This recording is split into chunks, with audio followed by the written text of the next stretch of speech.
88-89 balki 87-yillardan to'ylarda syomka qilish urf bo'lib qoldi. O'sha 20 yil burun to'yda nonushtani syomka qilingan kasetasi bo'lsa, olib qo'yib ko'ringlar.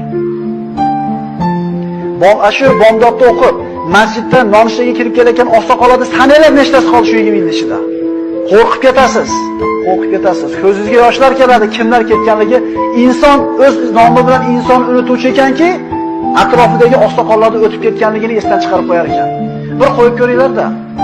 5 yil yo'qdagi to'yda qo'yib ko'ringlar-da. Ko'zimiz moshdek ochilib qoladi. Lekin insonlar birin-ketin bitta-bittadan o'lganligi uchun inson esdan chiqarib qo'yar ekan.